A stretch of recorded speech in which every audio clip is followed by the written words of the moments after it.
மறைந்த நடிகர் ராஜேஷின் உடலுக்கு நடிகர் ரஜினிகாந்த் நேரில் அஞ்சலி செலுத்தினார். அந்த காட்சிகளை தற்போது காணலாம்.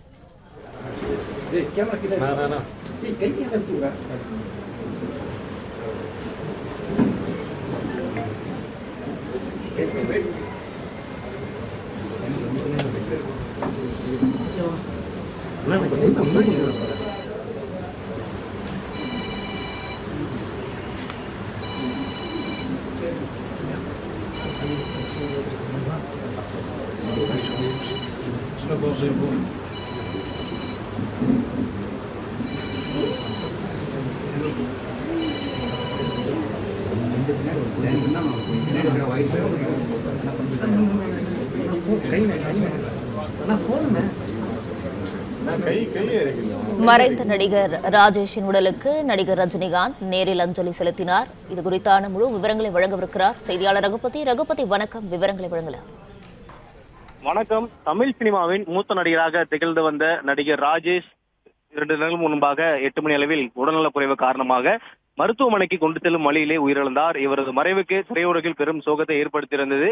இவரது மறைவுக்கு அரசியல் கட்சி தலைவர்கள், திரைப்பிரபலங்கள், அவரது குடும்பத்தினர்கள், உறவினர்கள், நண்பர்கள் என பல்வேறு தரப்பிலிருந்து அவர்களுக்கு அந்த இரங்கலானது தெரிவிக்கப்பட்டு வருகிறது. தற்பொழுது சென்னை ராமாபுரத்தில் வைத்திருக்கக்கூடிய அவரது உடலுக்கு தமிழ் திரையுலகில் முக்கிய நடிகரான ரஜினிகாந்த் அவர்கள் நேரில் வந்து அஞ்சலி செலுத்திவிட்டு சென்றிருக்கிறார். இந்த நிலையில் அவரது உடல் அஞ்சலிக்காக பொதுமக்கள் இல்லத்திற்காக அந்த ராமபுரத்தில் வைக்கப்பட்டிருக்கிறது. தொடர்ந்து நடிகைகள் நேற்று 2 நாட்களாகவே அவர் தொடர்ந்து அஞ்சலி செலுத்தி வருகிறார்கள். இதற்கு முன்னதாக தமிழக முதல்வர் மு.க.ஸ்டாலின் மற்றும் துணை முதல்வர் உதயநிதி ஸ்டாலின், விசிக கட்சியின் தலைவர் தொல் திருமாவளவன் உள்ளிட்டோர் தொடர்ந்து அந்த அஞ்சலி செலுத்தக்கூடிய அந்த காட்சியை நாம் பார்த்து வந்துட்டு கொண்டிருக்கிறோம். அதே போல் நடிகர்கள் எடுத்துக்கொண்டால் கவிஞர் வைரமுத்து, இசையமைப்பாளர் இளையராஜா, இயக்குனர் பார்த்திபன், சத்யராஜ், MS பாஸ்கர், வையாபுரி, ரோபோ சங்கர், தலைவாசல் விஜய், பாண்டிராஜன், இயக்குனர் வாசு, சின்னத்திரை நடிகர்கள், நடிகர் சங்கம் சார்பாக அதை தொடர்ந்து அவருக்கு அந்த அஞ்சலி செலுத்தி கொண்டிருக்கக்கூடிய நம்ம அந்த காட்சியை பார்த்து வருகிறோம். இந்த நிலையில் இன்று மாலை ஒரு 3 மணி அளவில் அவரது உடல் கீழ்ப்பாக்கத்தில் இருக்கக்கூடிய அந்த கல்லறை தோட்டத்தில் அடக்கம் செய்யப்பட இருக்கிறது. இந்த நிலையில் தான் தற்பொழுது ரஜினிகாந்த் அவர்கள் நேரில் வந்து ராமபுரத்தில் இருக்கக்கூடிய ராஜேஷின் இல்லத்திற்கு நேரில் வந்து அஞ்சலி செலுத்திவிட்டு சென்றிருக்கிறார். தொடர்ந்து அந்த நம்ம ராஜேஷின் அவர்களுடைய மகள் கனடாவிலிருந்து வர வேண்டும் என்பதற்காக தான் 2 நாட்களாக அவருடைய உடல் வைக்கப்பட்டிருந்தது. தற்பொழுது அதாவது சனிக்கிழமை அதிகாலை அவர் வீட்டிற்கு வந்ததால் உடனே அந்த அடுத்த இறுதி சடங்குக்கான அந்த ஏற்பாடுகளும் தொடர்ந்து நடைபெற்று வருகிறது.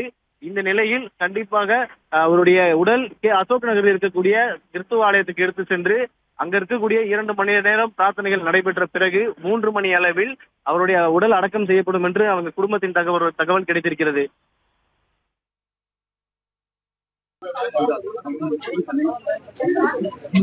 என்னுடைய நெருங்கிய நண்பர் ராஜேஷ் அவர்கள் எனக்கு மட்டும் இல்ல, நிறைய பேருக்கு வந்து ரொம்ப நெருங்கிய நண்பர். அவர் வந்து பெரிய ஹீரோவோ இல்லை பெரிய குணசித்த நடிகரோ இல்லை பெரிய ப்ரொடியூசரோ டைரக்டரோ அரசியல்வாதியோ கிடையாது. இருந்தாலும் தமிழக மாண்புமிகு முதலமைச்சர்லேருந்து இசைஞானி இளையராஜாவிலிருந்து எல்லா பிரபலங்களும் வந்து ஒரு மறைவுக்கு அஞ்சலி செலுத்துறாங்கன்னு சொன்னா அது ஒரு எப்படி வாழ்ந்தாங்க அப்படின்றதுக்கு ஒரு சான்று.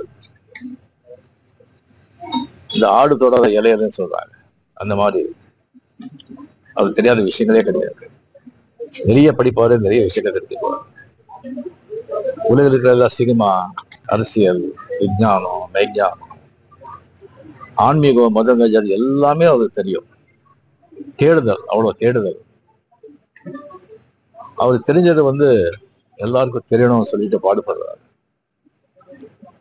அந்த மாதிரி ஒரு நல்லவரா அவர் வாழ்ந்தாரு.